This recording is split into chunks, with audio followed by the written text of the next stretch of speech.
literature or writings, I had certain questions over the years that have built up in my head. They're kind of like a bit of academic in nature, maybe not so interesting as his stories are. So I was really torn all the way back home and now. So how should I, go about this this session? Should I let him tell the lively stories that he has, or should I sort of ask my questions? And well, I've decided to let him tell most of his lively stories, but hopefully I'll also have the time left to ask one or two questions that have been on my mind all these years. Cyprian, let's begin just by with yourself, your parents growing up in Kenya, and how you got into journalism. And also, I would appreciate if you could tell us how you got the nickname Skip. Thank you, Dale. Good morning, ladies and gentlemen, especially the young people. It's so beautiful to see so many of you here. First of all, allow me the privilege and the humility to thank GALF for inviting me here. If you notice, I've got a broken arm. It was twisted by Vivek. And I can't really hear in 1 year because friend Lorona has been screaming in it for the past 6 months, asking me to publish the book in Goa. And we finally made up our minds and got everything done inside of around 4 weeks. I also would like to thank the Goan Writers Group and anyone and everyone, and most importantly the delegates and the participants in this year's GALF. The people who come and present at these literary arts festivals are a very special brand of people, and I'm talking purely from a journalistic point of view. And I've always been in so much admiration for the presenters, because it does take an inordinately a lot of time preparing to actually come here and present it. And there are a few in the audience here today, and I got to say I was utterly blown away by Rowana Gonsalves' presentation last night. Congratulations. Rowana, where are you? I think she's disappeared. Oh, there she is. Stand up and take applause. Give her a big hand, ladies and gentlemen. Rowana Gonsalves, the permanent resident. If you read that book, she'll thrill you, she'll chill you, she'll make you smile, she'll make you blush, and you might even feel a little wet. Oh, gosh. I don't know about that.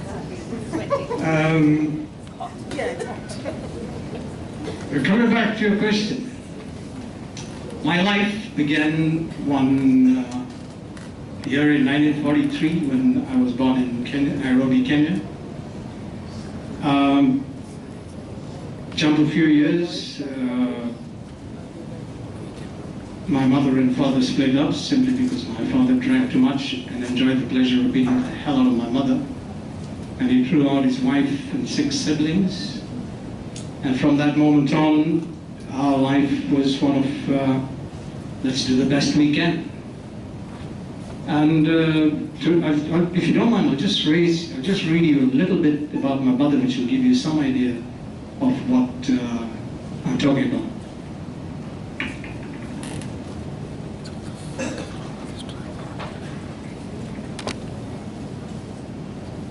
My mother, Rosa Maria Fernandes, was born in Galsan, a beautiful village down south, never grew over 5 feet.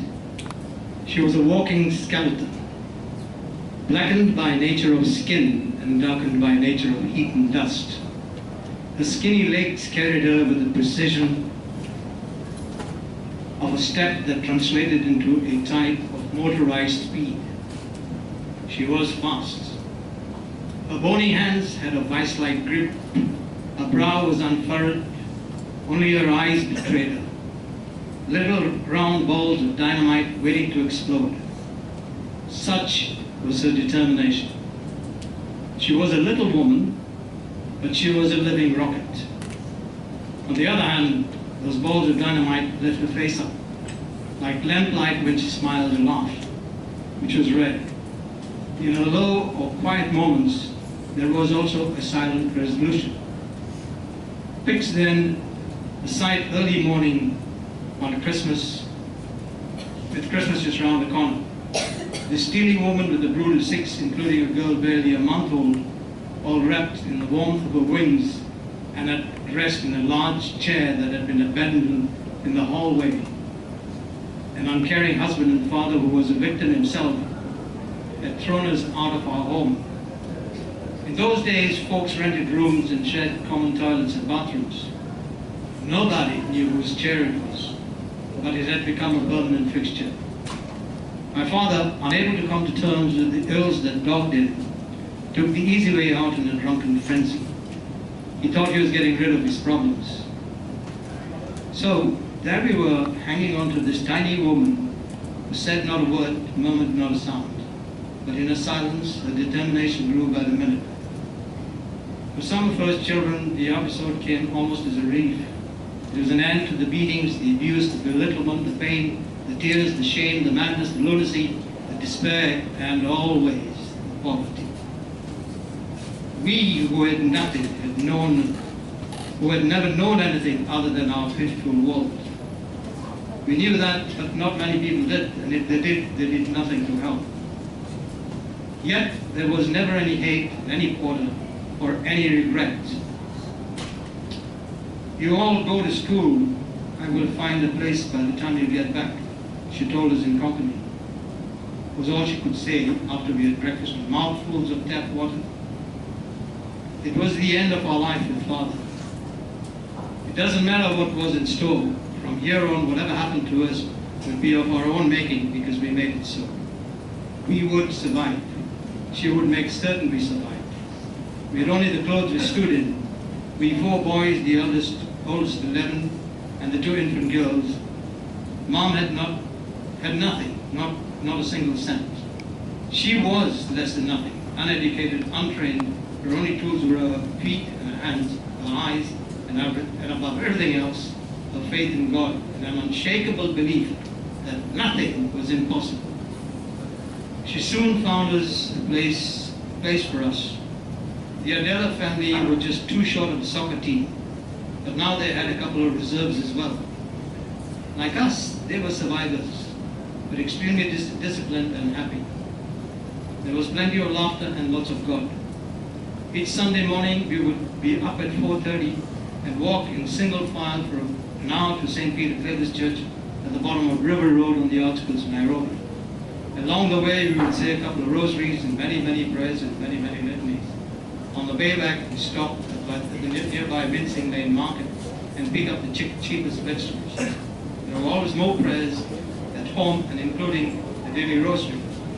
Here we would survive until that distant day we would find a home of our own. Right then, such thought was further away than the moon or the stars. Just give me a couple more seconds. To feed us, Mom ran errands, cleaned homes, did grocery shopping, babysat, ironed, cooked, dressed corpses, wailed at funerals, and performed other menial tasks. She never turned down a job. Lines of injured football players would stand outside waiting for her healing massage. Her fingers, they said, made miracles. She also treated hundreds of children with grown traditional medicines. Many still remember her for the relief from pain she brought to many young children.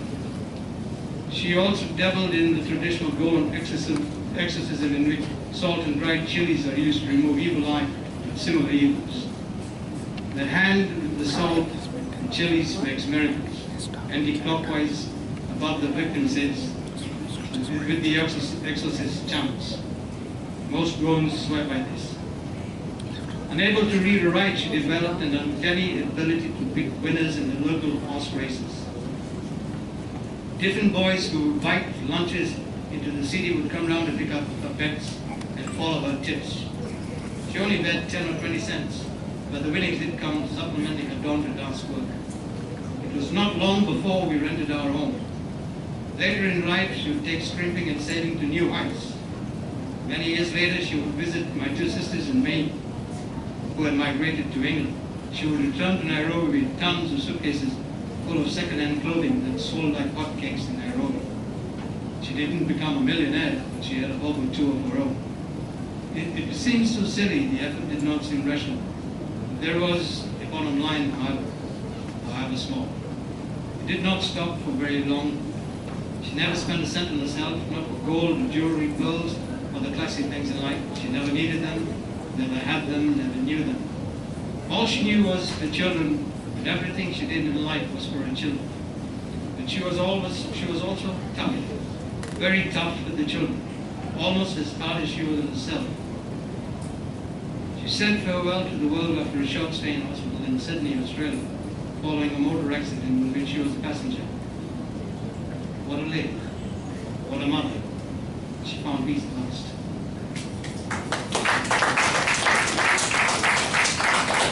Thank you. Quite moving. Just quickly, tell us how you got the nickname Skip. I was in, I can't know the year that we were in school, but somebody had brought an American movie to show us at school. I mean, every fortnight or so there was a movie that we would see. A man called Dale Luis Menezes, who was the first, was the usually came around to present these wonderful things. And there was a little boy called Skip in that movie. The problem with the word Cyprian is a lot of my schoolmates couldn't say the word. They used to call me Sufria. Sufria is a Swahili word meaning a cooking pot. Or they had other variations on that. And as we walked out of the movie, Bill De Silva, a friend of mine, said, "Skippy, from this day on, you're Skippy. None of this Cypria or Suprian or Cyprian or anything like that, because Skip is shorter and it's easier to remember, and you like it better than we do." That's how I became Skip.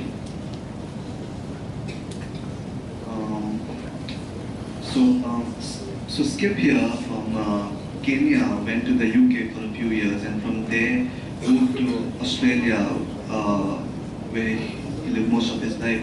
I wanted to know why Australia. Is there a particular reason or something else too? Yes, there is, but I just took a bit of a detour. After I left school at 13, because one of the great things about being at school is impressing your head teacher, your class teacher, and eventually your headmaster, your principal. One of the things that our principal, Father Hannon, used to do was he was involved in a lot of fundraising. He actually took the school from 4 classrooms and built it into a full secondary and high school with double and triple strings. And to raise money, the Gowans actually built both the church and the school. But he was the driving force to build both the classrooms, etc. One of the things that we used to do was we used to have a monthly list drive. And everyone had to be part of the team that organized and set up all that stuff in the list drive. And at the end of the list drive, we used to have a fire, a very large circle. And the thing about it all is that we'd be staying up after 11 o'clock and things like that, singing and burning our sausages and having an absolute ball. While we were putting the things away, and you know, this one time, I was so proud of myself because Father Hannon finally caught my eye and made me the boss of these little 12, 13-year-old guys. While we were putting the things away, one of my friends came up to me and said, "Skip, have a sip of this." And I took a little sip, and I screamed as loudly as I could and said, "Put it away and put it back, you blithering idiot. That's altar wine." So, you know, the next day we started our school holidays and Easter came, and the Easter holidays came and we went back to school the first day of Form 1. And I got a message saying, "Father Hannon wants to speak to you." I went in to see Father Hannon, and he said, "Sit." I said, he said, "You robbed me of my altar wine. And I said, Father, if I've done anything at all, I may have stolen your altar wine, because to have robbed you, I would have needed to use force. And he said, listen to yourself. You, whose knowledge of the English language is less than a drop to mine, which is several oceans put together. I said, all right, in any case, you can think what you like, but I don't steal and I don't rob. And he said, if I say you robbed, you robbed. And he said, take your pants down, bend over that sofa set. And I said, no. I said, my father didn't ask me to drop my pants, and you're certainly not going to do it. And then he chased me around the sofa set for about 3 or 4 minutes, ran out of breath and red in the face, collapsed in his chair, and told me to get out. At recess, another boy came to me and said, Father, I don't want to see you. Went in there, and sitting in that little corner by his desk was my mother. And she was crying rivers. And then he said, I've told your mother what you did, and I want you to bend down and take your pants off. And I said, no, I'm not. And then we did the same thing with this very fast waltz around the sofa set, and him whacking the living daylights out of the sofa, and I'm dying to laugh because it was so funny. Anyway, eventually I looked at him, I said, stop. I'm going home, I'm leaving school, I'm not coming back. And my mother got up and said to him in half English, half Swahili, and half Konkan, Father, if he says he didn't steal it, he didn't steal it. And if he says he's leaving, he's going to leave. And then he suddenly said, quite down and looked at me and said, look, I'll make a deal with you. If you get a job in 7 days, you can stay at that job. If you can't, he looked at me and said, look, Tommy, an idiot, you're only 13 years old, 12 and something years old, you're never going to get a job. You'll probably get a job cleaning toilets or washing streets or something like that. But you're not going to get a real job, so forget about it. You're a complete idiot. And I said, okay, fair enough. But just before Father Hannon happened during the holidays, there was another father called Father McNamara who would come along as a relief principal. And after a couple of essays, he came to me and he said, this is the Times of London newspaper, and this is the Sydney Morning Herald from Australia. And he said, I think you should have a really good read of it, because I think one day you will be able to write like these people. I looked at the Times, and it was the ugliest newspaper on earth. The Sydney Morning Herald was slightly better. And at that moment, I sort of made a promise to myself that one day I would work for these two newspapers, which I did eventually, and that's what brought me to Australia. Thank you. I mean, we only got about 6 minutes. No, I think we got about 10 minutes. Yeah. Okay, so let's quickly get to, say, I get deeper into your book. The title of the book has paradise in it, right? When you talk about Kenya, you call it a blessed land, a tropical paradise. Then you talk about Goa as, and I quote, a paradise to visitors and conquerors.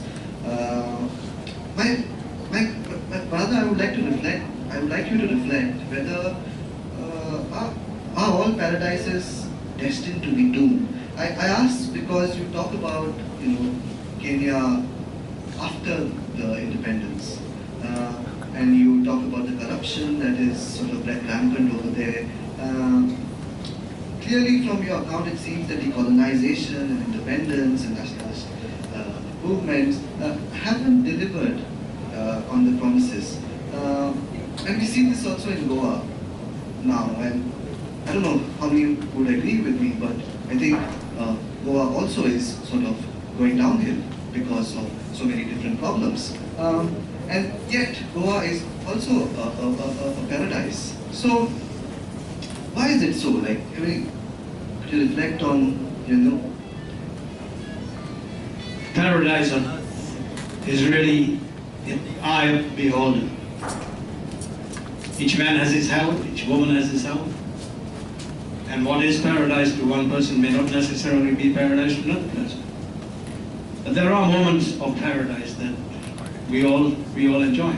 We may make them, belittle them by calling them happy times, good times, etc., etc. But there is paradise in all of us, and there is paradise in all the places on earth that we spend. And for me, Kenya will always remain a paradise because a 13-year-old boy with nothing went from being a virtual orphan to a very significant journalist, if I say myself. So for me, it will always remain the paradise. Goa will always remain the paradise because my mother and father always told me that it was. And I've since come to enjoy it, not only from their own perspective, but from my own perspective. And my own perspective is basically built in reality. And I look at the truth, and I look at the dream. And as far as the diaspora is concerned, the dream will always one day become a reality, and we wait until that day. Thank you. I think my final question, and I hope you can be a bit quick about it also, and especially since there are many students over here who end up, from what little I know, reading books like yours about diaspora, Goan identity. The thing is that they end up writing a small report or a project at the end of the graduation. So some maybe unfortunate soul will end up reading your book and writing a report on it. But so the thing that I wanted to sort of ask you is how important is such diasporic writings to Goa today? What is the value of these stories for Goa today? I think the problem with it is basically this, not only in Goa, not in the diaspora, not only in the diaspora, it's just around the world. As human beings, we have a tendency of not registering our own lives, our environments, our times, our periods. We leave it to a few individuals to do that. If you look at Goan histories anywhere in the world, very little is actually written about them. I mean, it is to our greatest shame that there is so little literature about Goan life during the 500 years that we count since Portuguese rule. It is to our greatest shame that we know very little about Goans around the world. It is even to our greatest shame that even today we have not written about the 50 years or 40 years or whatever it is of the Goans in the UK, in Canada, and in the US, and similarly in Australia. So I always found that it was important to write a factual point, to write a factual report where people refer to, in some way, to catch a glimpse of what it really was like, not only for the Goan, not only for the Asian community, not only for the Africans, not only for the Europeans, but for everybody that lived in East Africa. The thing about the Goans is that we tend to allow religion, superstition, truth and fact. We forget for a moment that we are the most prejudiced community in the world. We are prejudiced amongst ourselves. We are prejudiced against other Indians. We are prejudiced against other brown-skinned people. And we are prejudiced against other religions. And our prejudice emanates from the pulpit itself. And then you have a situation where we become prisoners of that prejudice. There hasn't been any intermarriage or real mixing of communities for millennia. I mean, these days, yes, since 1960 or 1980, there has been an opening up of Goans allowing Goans to marry non-Goans, so Catholics and all that kind of stuff. But in Africa, if you wanted to marry an African girl, you had to die first.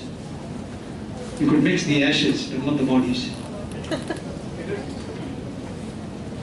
Thank you. Thank you. I have 4 or 3 minutes left, and I can take maybe 2 questions. Then I leave the floor open, so please raise your hands if there is. Oh, it's just one, and we'll take the questions together.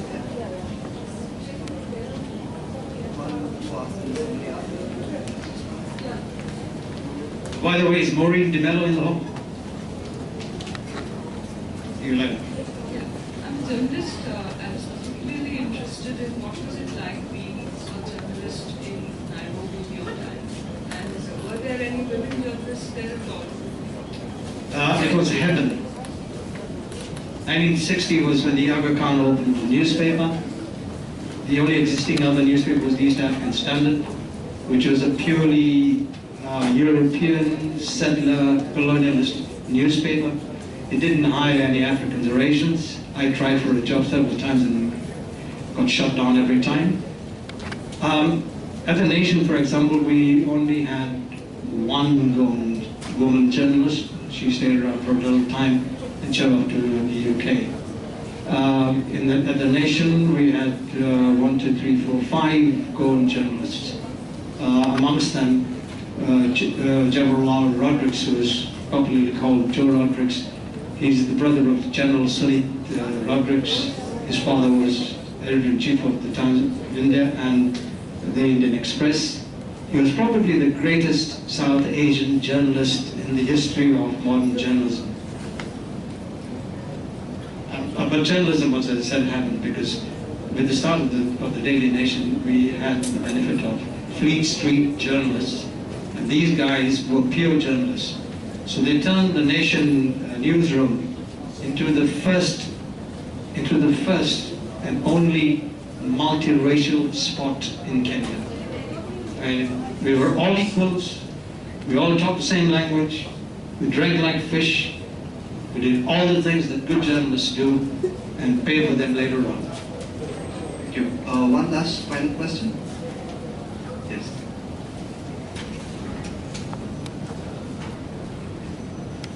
Hello, I'm myself a journalist from Kashmir.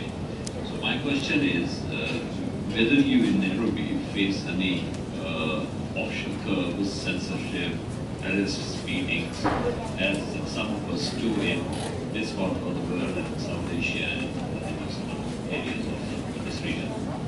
Thank you, that's a very good question. So it's yours, by the way. Until 1963, we were in heaven. A few months after 1963, the first embers of hell began to just light the undergrowth. And by the time 1965 came along, 66 came along, then a self-imposed censorship out of fear of the horrific Jomo Kenyatta took place. But with that self-imposition, it was only in relation to Jomo Kenyatta. He gave us the freedom to criticize ministers, departments. As an investigative reporter, I had free call, both internationally and locally. But in later years, it became hell, and even today. I'd written an article about 10 years ago, 12 years ago, or on a little further than that, memory filter, explaining why it was hell under Kenyatta. And some kind person in Germany, blogging in Germany, juxtaposed the father and said the son is doing exactly, or if not worse, than what the father did as far as press censorship is concerned. Thank you. Well, that's all. A small announcement: the book is available for $200 somewhere outside at the bookshop. Thank you, Cyprian. It was a pleasure. Can I just add one little thing? The book is actually selling overseas for 18 or 19 US. But it is thanks to Fred Morona, who is one of the pioneer publishers of Goan materials. And I hope it will be around for 250 years. Because by then we might have made a little bit of a dent in making sure that we capture every single story that needs to be told. I cannot tell you just what a debt I owe this guy. So if you don't mind, please put your hands together for Fred Morona. Take a bow, Thank you. Thank you. Thank you all. You've been a great crowd. Thank you, Cyprian, once again. It was a pleasure. Thank you, guys. Thank you. You've been sensational. Bye.